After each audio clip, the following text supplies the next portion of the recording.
பகுதிக்கு நம்முடைய வேத புஸ்தகத்தை நாம் திருப்பிக் கொள்வோம்.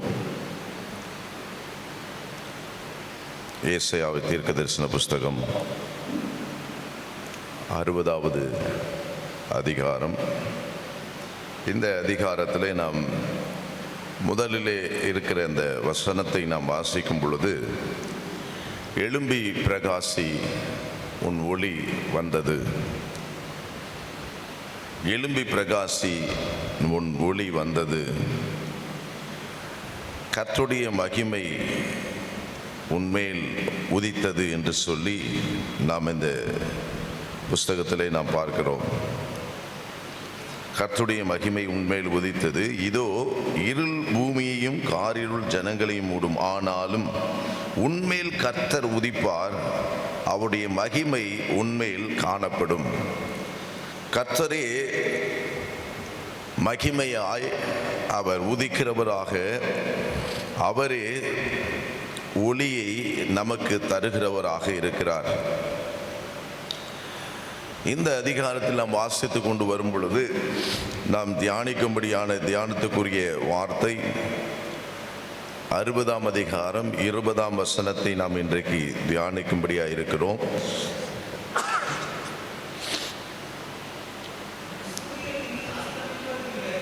உன் சூரியன் இனி அஸ்தமிப்பதும் இல்லை, உன் சந்திரன் இனி மறைவதும் இல்லை. கர்த்தரே உனக்கு நித்திய வெளிச்சமாயிருப்பார், உன் துக்க நாட்கள் முடிந்து போகும். நாம் அநேக இடங்களில் இந்த வசனத்தை அந்த கடைசி பகுதியை மாத்திரம் நாம் தியானித்ததை கேட்டிருக்கலாம். துக்க நாட்கள் முடிந்து போகும், துக்க நாட்கள் முடிந்து போகும் என்று சொல்வதற்கு முன்பாக ஆண்டவர் சொன்னதான வார்த்தைகளை நாம் கவனிக்க வேண்டியது அவசியமாக இருக்கிறது. நம்ம வாழ்க்கையில் பிரச்சனை இல்லாத மனிதர் இல்லை. ஆனால் அந்த பிரச்சனையிலிருந்து ஒரு விடிவு காலம் நமக்கு உண்டாக வேண்டும் என்று சொன்னால், அங்கே சொல்லப்பட்டிருக்கிற அந்த நிகழ்வுகள் நம் வாழ்க்கையிலே நடக்க வேண்டும்.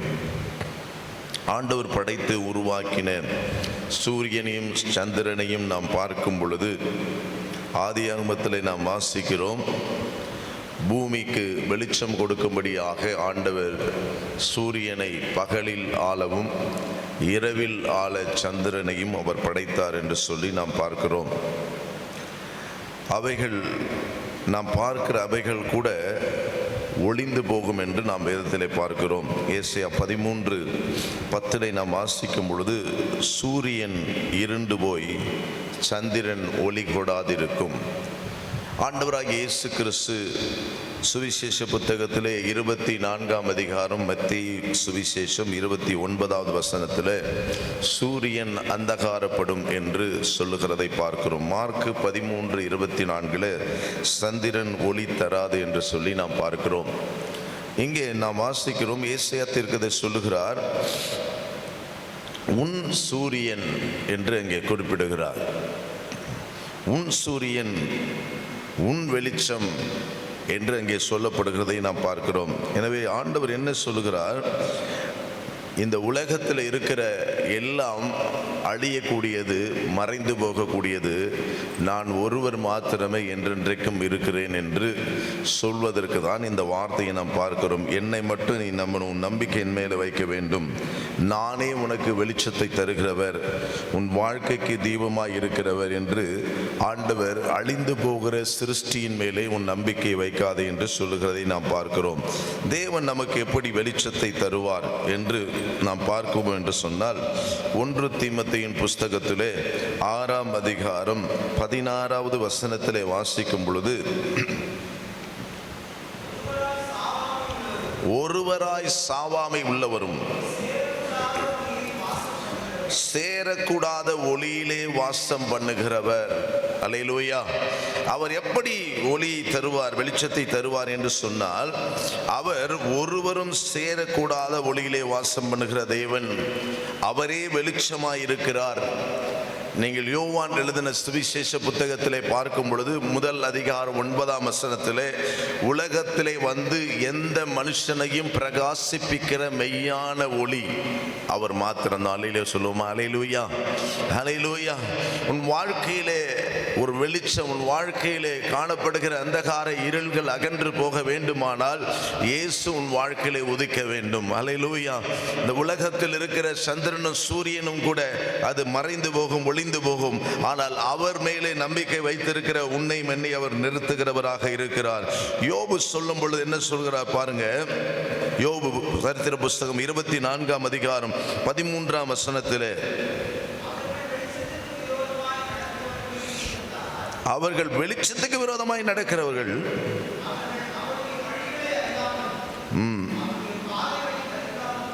இருக்கிறார்கள். வெளிச்சத்துக்கு விரோதமாய் சொல்லும் பொழுது நல்ல கவனிங்க. அந்த வெளிச்சம் தேவனுக்கு விரோதமாய் நடக்கக்கூடிய வாழ்க்கையிலே இருள் மாத்திரம்தான் இருக்கும். ஆமென். அல்லேலூயா. ஆண்டவருக்கு எதிராக எழும்புகிற மனுஷனுடைய வாழ்க்கையிலே எங்க திரும்பினாலும் இருள் தான் இருக்கும். அவனுடைய வாழ்க்கையிலே ஒரு முடிவு இருக்காது. அவன் வாழ்க்கையிலே ஒரு வெளிச்சம் உண்டாகாது. நாம் வேதத்திலே பார்க்கும் பொழுது ஒரு யோனா தீர்க்கதரிசி குறித்து பார்க்கிறோம். பாருங்க, அவன் வாழ்க்கையில அவன் கர்த்தருடைய சமூகத்தை விட்டு விலகி ஓடுகிறவனா இருந்தால், ஆனாலும் ஆண்டவர் அவர் நினைத்த திட்டத்தை அவனுக்கு ஒன்று நிறைவேற்றினாரு. ஆனால் அவன் வாழ்க்கையின் முடிவு பார்த்தீங்கன்னா ஒண்ணுமே இல்லை, முடிவே இல்லை. என்ன ஆச்சுன்னு இல்லை, எண்டு இல்லாத ஒரு வாழ்க்கை, முடிவே இல்லை. அவன் முடிவு என்ன ஆச்சுன்னே அங்கே இல்லை. மற்ற எல்லா காரியத்தையும் தீர்க்கதரிசியுடைய காரியங்களை பார்க்கும் பொழுது ஒரு முடிவை குறித்து நான் பார்க்க முடியும். அந்த புஸ்தகத்தில் பார்த்தீங்கன்னா அப்படியே கேள்விக்கருவியோடு நிறுத்தியிருக்கோம். காரணம் என்ன? அவன் வெளிச்சத்தை, அதாவது ஆண்டவருடைய பிரசன்னத்தை விரும்பாமல் விலகி போகிறவனாக இருந்தான். இன்றைக்கு 41 ஆண்டுகள் ஆண்டவர் நம்முடைய திருச்சபை நடத்தி முடிக்கிற தருவாயில் நீங்கள் நான் இருக்கிறோம். நாளையோடு முடிக்குது 41 வருஷம். அல்லேலூயா சொல்லுமா? அல்லேலூயா, அல்லேலூயா. அப்போ இந்த 41 ஆண்டு காலம் முடித்து 42வது ஆண்டிலே நாம் பிரவேசிக்க இருக்கிறோம். நம்முடைய வாழ்க்கையில் வந்திருக்கிற நாம ஆரம்பத்திலேருந்து இருக்கிறோம். இடையில 10 வருஷம், 5 வருஷம், 15, 25 வருஷம் இருக்கிறவர்கள் நாம் இருக்கிறோம். கர்த்தர் நம்மை நடத்தி வந்த பாதைகளை எண்ணி நாம் கர்த்தரை துதிக்க வேண்டும், அதிகமாக துதிக்க வேண்டும். நாம் துதிக்கும் பொழுது நம் மத்தியில் இருக்கக்கூடியதான சங்கடங்கள், நம் மத்தியில் இருக்கக்கூடியதான பிரிவினைகள், நம் மத்தியில் இருக்கக்கூடியதான கசப்புகள் எல்லாம் இடிந்து விழ வேண்டும். ஆமென். அல்லேலூயா. எல்லாம் எரிகோ கோட்டை இடிந்து விழுவது போல அதெல்லாம் இடிந்து விழ வேண்டும். இன்றைக்கு அதுக்கு தான் ஆண்டவர் இந்த 7 நாட்கள் கூட்டத்தை நமக்கு வைத்திருக்கிறார். ஒவ்வொரு நாளும் சபையில் நாம் கூடி வந்து கர்த்தர் விடுதலையோடு நாம் ஆராதிக்க வேண்டும். நம் வாழ்க்கையில் இருக்கிற தடைகள் அகன்று போகும். கடந்த ஆண்டிலே 40 நாட்கள் கூட்டத்திலே, 40ஆம் ஆண்டு நிறைவு ஸ்தோத்திர கூட்டத்திலே ஒரு சிலர் பொருத்தனையோடு நீங்கள் அந்த கூட்டங்களிலே பங்கு பெறுவேன், இந்த பிரச்சனையிலிருந்து நீக்கி போட வேண்டும் என்று நீங்கள் கேட்டுக்கொண்ட உங்களுடைய கோரிக்கைகளை கர்த்தர் நிறைவேற்றி இருக்கிறார். இந்த ஆண்டிலும் கூட அப்படியே நீங்கள் ஒரு தீர்மானத்தோடு ஒவ்வொரு நாள் நீங்கள் கூட்டத்திலே பங்கு பெறுங்கள். யோபு சொல்லும் பொழுது சொல்லுகிறார், வெளிச்சத்துக்கு விரோதமாய் அவர்கள் செயல்படுகிறார்கள், நடக்கிறார்கள் என்று சொல்லி நாம் பார்க்கிறோம். தாவீது அவன் ஆண்டவரை குறித்து சொல்லும் பொழுது சங்கீத புஸ்தகம் 18ஆம் சங்கீதத்திலே 28வது வசனத்திலே வாசிக்கும் பொழுது அவன் நம்பிக்கையின் வார்த்தை சொல்றான், என் இருளை வெளிச்சமாக்குவார். தேவரீர் என் இருளை வெளிச்சமாக்குகிறவர். என் வாழ்க்கையில் இருக்கக்கூடிய இருளை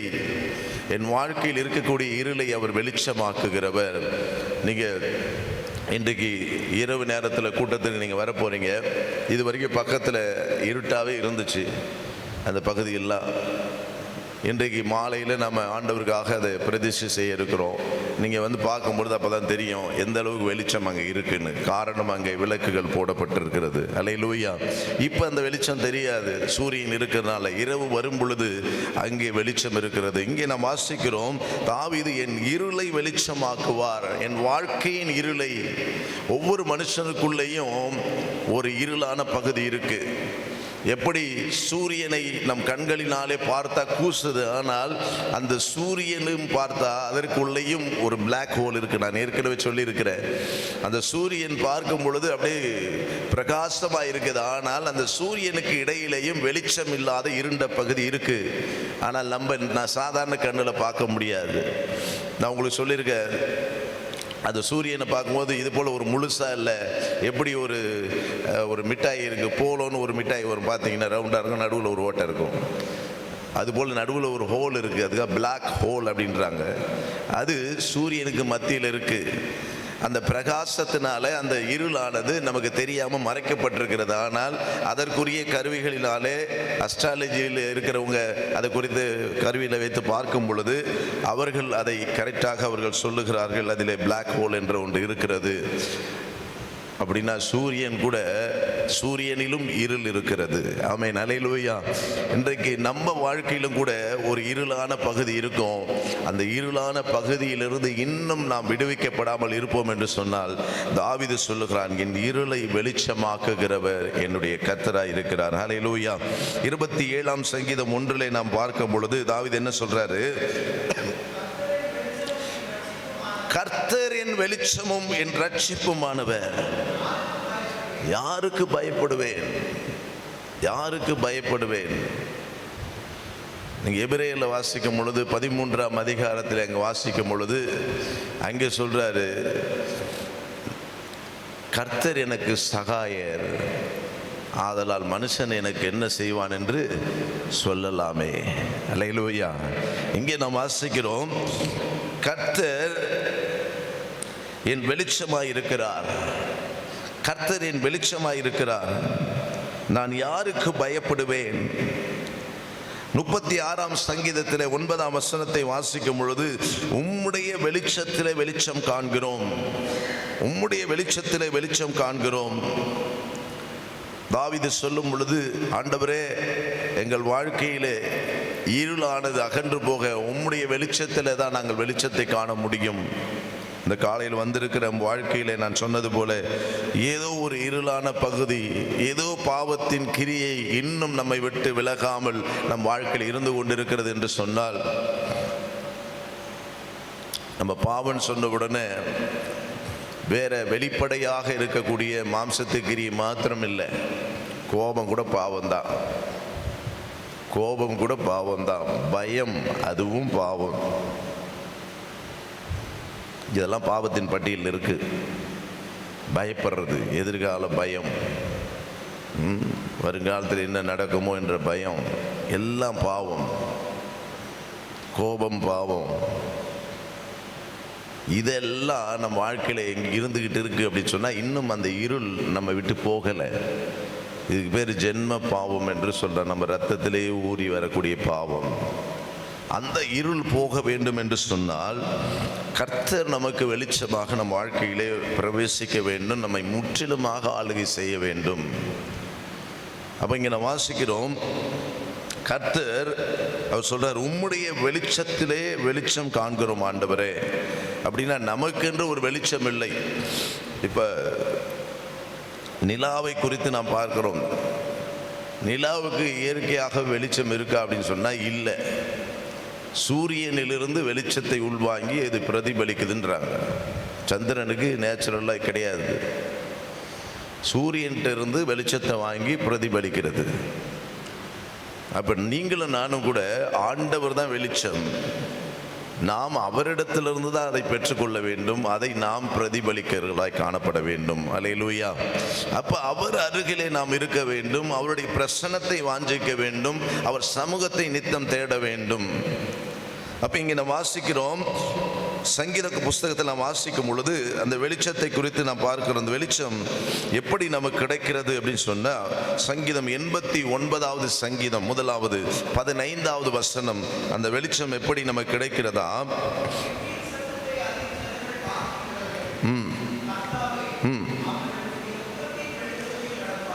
உம்முடைய முகத்தின் வெளிச்சம். அந்த வெளிச்சம் நமக்கு எப்படி கிடைக்கும்? அவருடைய முகத்திலிருந்து வரக்கூடிய வெளிச்சம். அப்படின்னா அவருடைய பிரசன்ஸ், அவர் சமூகத்தில் இப்போ வந்து கூடியிருக்க பாருங்க. இது போல தேவனுடைய சமூகத்தில் நாம் கூடி ஆண்டவரை ஆராதித்து தேடும் பொழுது அவரிடத்திலிருந்து அந்த வெளிச்சத்தை நாம் உள்வாங்க முடியும். அல்லேலூயா சொல்லுவோமா? அல்லேலூயா, அல்லேலூயா. தேவ சமூகத்துக்கு வராம வெளிச்சத்தை நாம் பெற்றுக்கொள்ள முடியாது. அல்லது நீங்கள் தனிப்பட்ட வாழ்க்கையில தனிப்பட்ட விதத்தில் முழங்கால் படிட்டு தேவ சமூகத்தில் நீங்கள் ஜெபிக்கிறவர்களாக இருப்பீங்க அப்படின்னு சொன்னால் கர்த்தருடைய வெளிச்சம் உங்களுக்குள்ளே வரும். ஜெபிச்சுட்டு வர மனுஷனுடைய முகத்தில் ஒரு பிரகாசம் இருக்குமா இல்லையா? அல்லேலூயா, அல்லேலூயா. ஜெபிக்கிற மனுஷனுக்கு ஜெபிக்காத மனுஷனுக்கும் பார்க்கும் பொழுது தெரியும். விடியா மூஞ்சா இருக்கும், தூங்கி ஏஞ்சி வர்றது மூதேவிங்க. ஆனால் தேவ சமூகத்தில் முழங்கால் படிக்கிட்டு ஜெபிக்கிற அனுபவம் இருக்குமானால் உங்கள் வாழ்க்கையில் எவ்வளவு மலை போல பிரச்சனை இருந்தாலும் சரி, நீங்கள் வெளியே வரும்போது உங்கள் முகத்தில் தெரியப்படுகிறதான ஒரு அமைதி, ஒரு தெளிவு, ஒரு பிரகாசம் நிச்சயமாக இருக்கும். அல்லேலூயா, அல்லேலூயா. அப்ப இங்க நான் வாசிக்கிறோம், அவருடைய முகத்தின் வெளிச்சம் அப்படின்னு அவருடைய சமூகத்திலே தான் அவர் வெளிச்சத்தை நம்ம கொடுக்கிறார். சங்கீதம் 90ஆம் சங்கீதத்தில் 8ஆம் வசனத்தை நாம் வாசிக்கும் பொழுது,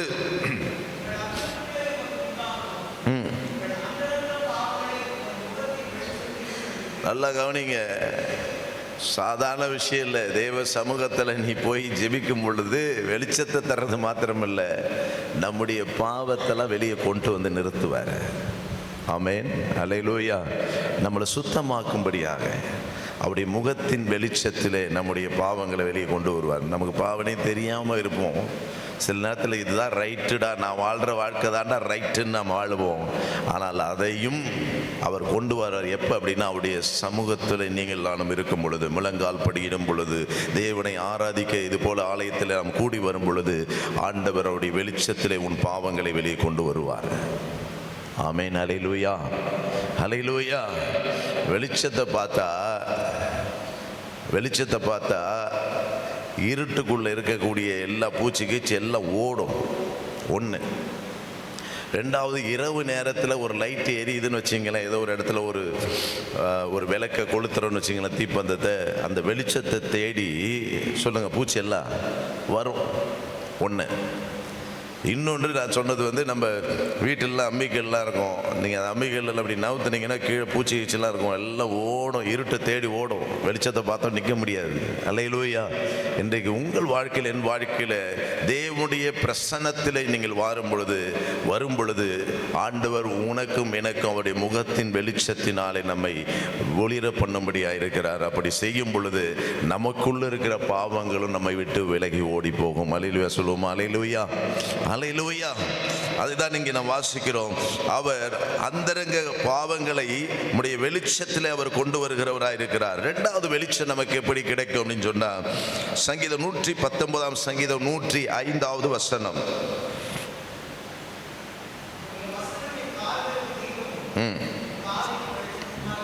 இரண்டாவது அவருடைய வார்த்தை, முதலாவது அவருடைய பிரசன்னம், அவருடைய சமூகம். ரெண்டாவது அவருடைய வார்த்தை நம்முடைய வாழ்க்கையிலே வெளிச்சத்தை கொடுக்கிறதா இருக்கிறது. வாழ்க்கைக்கு நமக்கு வெளிச்சம் கொடுக்கிறதா இருக்கிறது. எப்படி நடக்கணும், எப்படி செயல்படணும், எப்படி பேசணும் என்பதை நமக்கு அந்த வெளிச்சத்தை கொடுக்கிறது தான் இந்த பரிசுத்த வேதாகமம். அல்லேலூயா. கர்த்தருடைய வசனம், அதை தான் நம்ம வாசிக்கிறோம். வசனத்தின் மூலமாக வாழ்க்கைக்கு வெளிச்சம் தருகிறவராக இருக்கிறார். 130வது வசனம், அதே சங்கீதம் 119 130வது வசனத்தில் என்ன வாசிக்கிறோம்?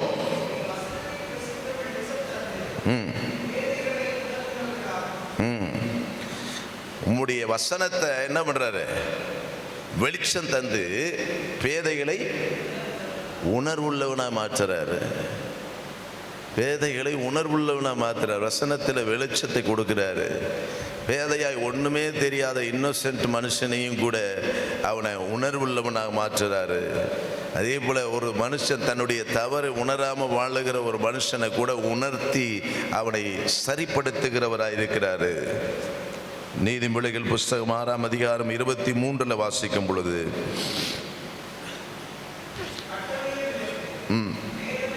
வேதமே வெளிச்சம். பைபிள் வேதமே வெளிச்சம். அல்லேலூயா, அல்லேலூயா. நம்பிக்கைக்கு உரியவரே, நம்பி வந்தேன் உம் சமூகம், நம்புகிறேன் உம் வசனம். நம்பிக்கைக்கு உரியவரே, வார்த்தை வந்ததால் வலைகள் வீசி தீரலாய் பேதுரு மீன்கள் பிடித்தார். வார்த்தை வந்ததால் வலைகள் வீசி தீரலாய் பேதுரு மீன்கள் பிடித்தார். வலையில்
மூன்றாவது வெளிச்சம் ஏசாயா தீர்க்கதரிசன புஸ்தகம் 9ஆம் அதிகாரம் 2ஆம் வசனம்.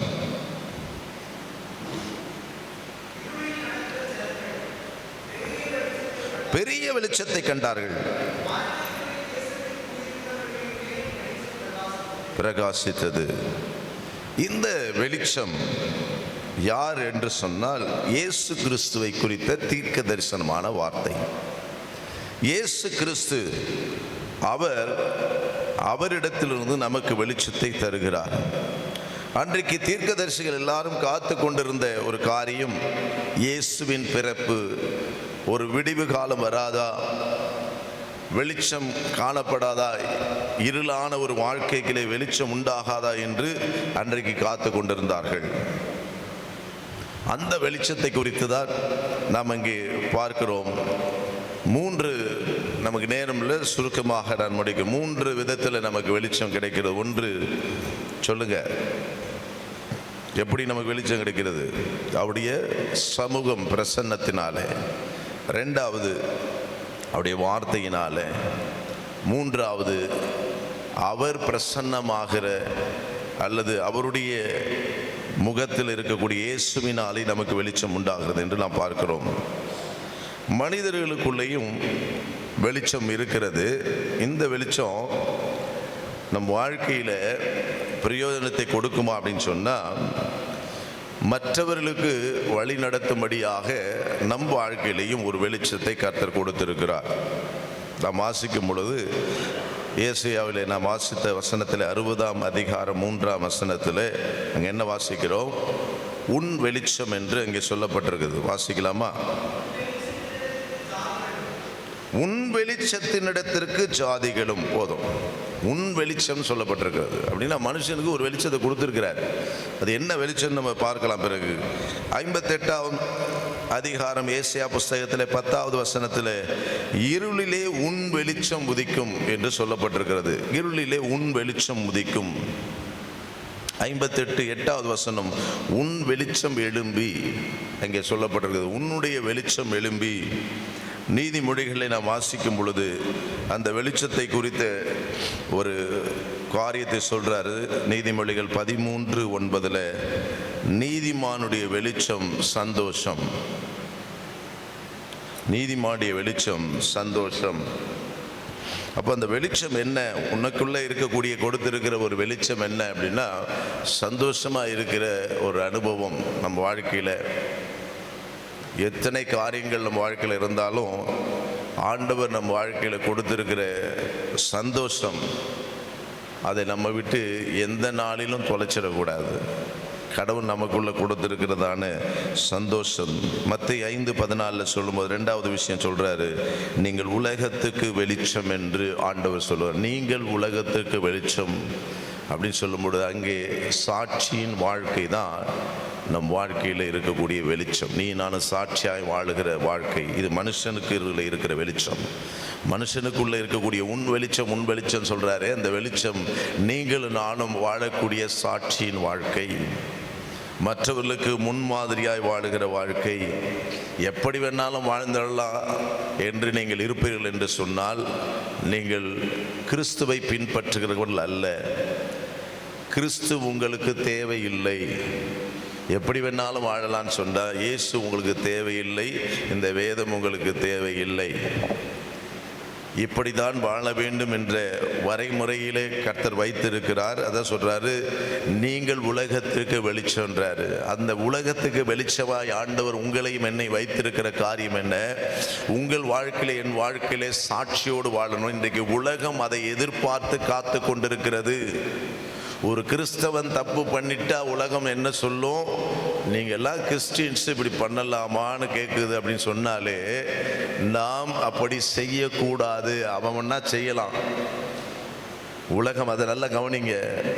நீங்களும் நானும் அந்த சாட்சியின் வாழ்க்கை இருக்கு பாருங்க, அதுதான் வெளிச்சம். அந்த வெளிச்சத்தை உலகம் எதிர்பார்த்து காத்து கொண்டிருக்கிறது. இருளான உலகத்தில் வெளிச்சத்தை கொடுக்கும்படியாக உன்னுடைய என்னுடைய சாட்சியின் வாழ்க்கை மிக மிக முக்கியமாக இருக்கிறது. அல்லேலூயா சொல்லுவோமா? அல்லேலூயா. அதனால தான் கிறிஸ்டின்ஸு எந்த ஒரு காரியத்தை செய்தாலும் உடனே அவங்க கேட்குற கேள்வி மற்றவங்க, நீங்களாம் இப்படி பேசலாமா, நீங்களாம் செய்யலாமா, நீங்களாம் கிறிஸ்டின் ஆச்சு. அந்த வார்த்தை வர்றது காரணம் என்ன? நம்மிடத்திலிருந்து அவர்கள் கற்றுக்கொள்ள காத்திருக்கிறார்கள். அல்லேலூயா. நல்ல விஷயங்களை, டிசிப்ளின் அப்படின்னு சொன்னால் கிறிஸ்டின்ஸ் தான். அந்த ஒழுக்கம், கிறிஸ்டின் ஸ்கூலில் பிள்ளைகளை சேர்ப்பதற்கும் காரணம் என்னன்னா, அன்னைக்கு அநேகர் படித்தவர்களாம் அந்த ஸ்கூலில் படிச்சிருக்காங்க. காரணம் என்ன? ஒழுக்கத்தை கற்றுக் கொடுக்கிறது தான் கிறிஸ்தவம். ஆமென், அல்லேலூயா. சாட்சியாய் நிறுத்துவது தான் கிறிஸ்தவம். இன்றைக்கு அந்த வெளிச்சத்தை தான் இங்கே வேதம் சொல்லுகிறது. உன் வெளிச்சம், உன் வெளிச்சம், உன் வெளிச்சம் என்று வேதம் சொல்லுகிறது. உனக்குள்ளே எனக்குள்ளே காணப்படுகிறதான நல் நடத்தை, நல்ல சாட்சியின் ஜீவியம் தான் கர்த்தரும் சொல்றாரு, உன் வெளிச்சம் மக்கள் மத்தியிலே பிரகாசிக்கட்டும்ன்றார். உன் சாட்சியின் வாழ்க்கை, நீ வாழுகிற வாழ்க்கை ஒரே வாழ்க்கை. இதை கர்த்தருக்காக சாட்சியாய் நீங்கள் நானும் வாழ வேண்டும். அதை குறித்து நம் மத்தியில் விரிவாக பார்க்கும்போது 5ஆம் அதிகாரம் 16ஆம் வசனத்தை வாசிக்கலாம்.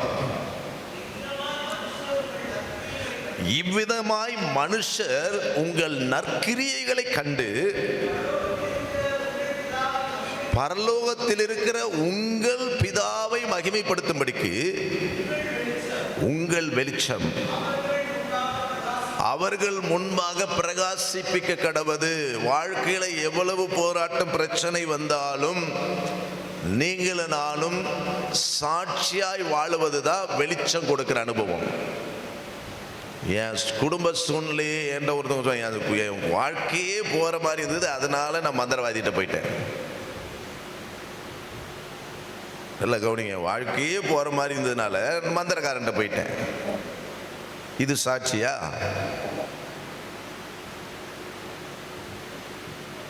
உலகத்துக்குரிய காரியத்திற்காக. ஏன்னா இந்த உலகத்தில் வாழற வாழ்க்கை எல்லாம் நிரந்தரம் இல்லை. நல்ல கவனிங்க, நிலையான காரியத்தை அடையும்படியாக கர்த்தர் உங்களை என்னைக்கு கொண்டு வந்து வச்சிருக்கிறார். நான் அதனால் மறுபடியும் சொல்றேன், நாம் எப்படி வேண்டுமானாலும் வாழ வேண்டும் என்று சொன்னால் இயேசு தேவையில்லை, வேதம் தேவையில்லை, ஆலயம் தேவையில்லை. நீங்கள் எப்படி வேணாலும் எங்கே வேணாலும் இருக்கலாம்.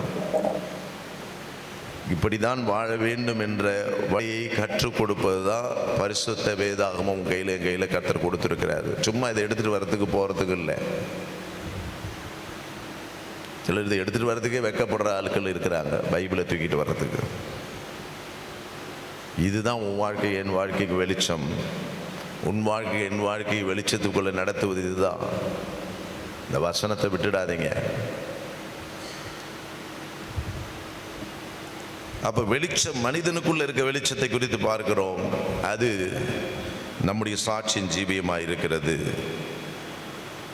அந்த வசனத்தில் நாம் வருவோம். துக்க நாட்கள் முடிந்து போம் அப்படின்னு சொல்லும் பொழுது, அவர் உன் வெளிச்சமாய் இருப்பார் என்றால் உன் துக்கம் உன் வாழ்க்கையில் இருக்காது.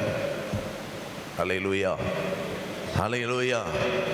அவர் உன் வாழ்க்கையில வெளிச்சமாய் வருவார் என்று சொன்னால் உன் வாழ்க்கையில துக்கம் ஏது? எப்படி துக்கம் இருக்க முடியும்? அவர் உன் வாழ்க்கையில இருக்கும் பொழுது உனக்குள்ள சந்தோஷமும் நம்பிக்கையும் தைரியம் உண்டாகும். அல்லேலூயா, அல்லேலூயா. அங்க வசனம் சொல்லுகிறது, அவரே உன் வெளிச்சமாய் இருப்பார், அவரே உனக்கு நித்திய வெளிச்சமாயிருப்பார் என்று சொல்லும் பொழுது உன் வாழ்க்கையிலேயும் என் வாழ்க்கையிலேயும் துக்கம் என்பதற்கு இடமே இல்லை. அல்லேலூயா, அல்லேலூயா. யோவான் 16ஆம் அதிகாரம் 20ஆம் வசனத்தில் ஆண்டவர் இயேசு சொல்லும் பொழுது, நீங்கள் துக்கப்படுவீர்கள், உலகம் சந்தோஷப்படும். நீங்கள் துக்கப்படுவீர்கள், உலகம் சந்தோஷப்படும், ஆனாலும் உங்கள் துக்கம் சொல்லுங்க சந்தோஷமா மாறும். அல்லேலூயா, அல்லேலூயா.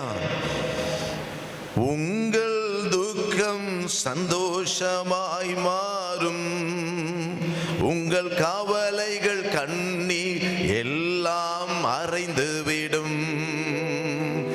உங்கள் துக்கம் சந்தோஷமாய் மாறும், உங்கள் கவலைகள் கண்ணீர் எல்லாம் மறைந்துவிடும்.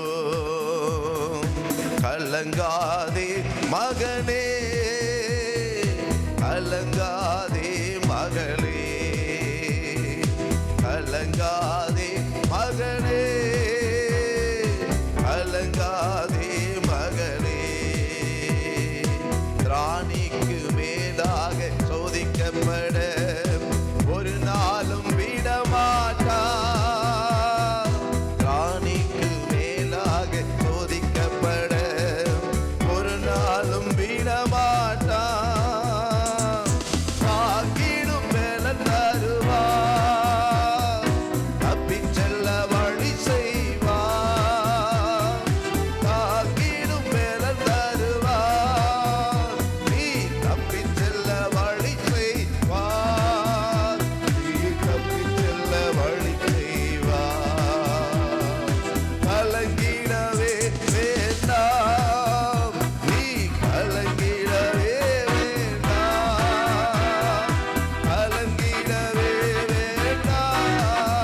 சங்கீதம் 30வது சங்கீதம் 5வது வசனத்தில் நாம் வாசிக்கும் பொழுது,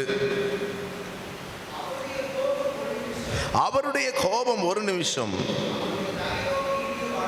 அவருடைய தயவோ நீடிய வாழ்வு. ஆண்டவர் கோபப்படுவார்னா ஒரு நிமிஷம்தான், ஆனால் அவருடைய தயவு மட்டும் நமக்கு வச்சிட்டார் அப்படின்னா நம்முடைய வாழ்க்கை முடிவில்லாததாக இருக்கும். அல்லேலூயா சொல்லுவோம். அல்லேலூயா. அவர் தயவு நமக்கு தேவை, அவருடைய தயவு நமக்கு தேவை. அங்கே நாம் வாசிக்கிறோம், விடியற் காலத்தில் களிப்பும் சாயங்காலத்தில் அழுகையும் உண்டாகும், ஆனாலும் கர்த்தர் நமக்கு எல்லா விதத்தில் அவர் நித்திய வெளிச்சமாக இருப்பார். எப்பொழுது நம்முடைய துக்கம் மாறும் என்று சொல்லும் பொழுது, வெளிப்படுத்தின விசேஷம் 21ஆம் அதிகாரம் 4வது வசனத்தை நாம் வாசிப்போம்.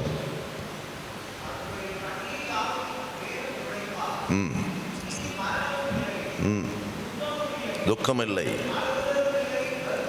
வருத்தமும் இல்லை. ஆமென். அல்லேலூயா சொல்லுவோம். அல்லேலூயா. பரலோகத்துக்கு போகிற வரைக்கும் இந்த பூமியில் அப்பப்போ நம்ம துக்கம் வரும், கலக்கம் வரும், கவலை வரும், அழுகை எல்லாம் இருக்கும். அதே வெளிப்படுத்தல் 7ஆம் அதிகாரம் 17ஆம் வசனத்தில் என்ன வாசிக்கிறோம்?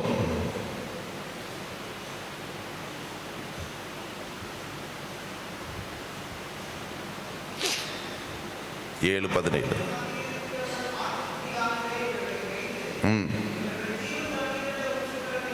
நடத்துவார். ஆமென். ஹல்லேலூயா. ஹல்லேலூயா. உதாரணம் நமக்கு தெரிந்த சம்பவம் லூக்கா 16:25 குறித்து கொள்ளுங்க. லாசரு பூமியில் வாழற வரைக்கும் கஷ்டத்தோடு இருந்தான். ஆனால் மரித்த பிறகு அவனுக்கு ஒரு வாழ்க்கை, அங்கே அவனுக்கு ஒரு ஆறுதல், ஒரு தேற்றப்படுகிற ஒரு வாழ்க்கை. இந்த உலகத்தில் இருக்கிற வரைக்கும் சொல்லுவாங்க ஒரு பழமொழி. என்ன பழமொழி? மூக்கு இருக்க வரைக்கும் என்ன இருக்கும்? சளி. சொல்லுங்க. மூக்கு இருக்க வரைக்கும் சளி வரதான் செய்யும். இந்த உலகத்தில் வாழற வரைக்கும் இந்த உலகம் பொல்லாங்கனுகள் கிடக்கிறது. இந்த உலகமானது நமக்கு நிரந்தரமானது அல்ல. நாம் வரப்போகிற வாழ்க்கையை எதிர்நோக்கி காத்திருக்கிறோம், இயேசு வருவதை குறித்து. அதனால் இந்த உலகத்தில் துக்கம் வரும், சந்தோஷம் மாறி மாறி வரும். ஆனாலும் உனக்கும் எனக்கும் கொடுத்திருக்கிற வெளிச்சம், அவருடைய வசனம், அவருடைய சமூகம், இது மூன்றையும் விடக்கூடாது. அல்லேலூயா. இந்த மூன்றிலிருந்து நமக்கு வெளிச்சம் கிடைக்கிறது. அடுத்து சொல்றாரு, உனக்குள்ளே ஒரு வெளிச்சம் இருக்கு, அது நீ வாழுற சாட்சியின் வாழ்க்கை. மறந்துடாதீங்க. இன்றைக்கு உலகம் அந்த சாட்சியின் வாழ்க்கை நம்மிடத்தில் எதிர்பார்க்கிறது. நாம் எங்கே இருக்கிறோம், நாம் எதை பேசுகிறோம், எதை செய்கிறோம் என்பதை உலகம் நம்மை கவனித்து கொண்டிருக்கிறது. சில இடங்களில் நம்ம பேரை சொல்வதற்கு கூட தயங்குகிறோம், கிறிஸ்துவ பேரை. ஏன் தெரியுமா? நம்ம அந்த இடத்துல சாட்சியாக இல்லை, அதனால் நம்ம அந்த பேரை சொல்ல மாட்டோம். சொன்னால் நம்மளை கிறிஸ்தவம் இப்படி பண்ணுறானே நம்மளை கேட்பான்றதுக்காக நம்ம சொல்கிறதுக்கு வெட்கப்படுறோம். கர்த்தர் எல்லாவற்றையும் பார்த்து கொண்டிருக்கிறார். பிரியமானது, இந்த காலை வேளையில் நாம் ஆண்டவர் நம்ம கொடுத்த இந்த வார்த்தையை நாம் சிந்திப்போம். இப்பொழுது கூட ஸ்தோத்திர கூட்ட நாட்களில் வந்திருக்கிற நாம் ஆண்டவர்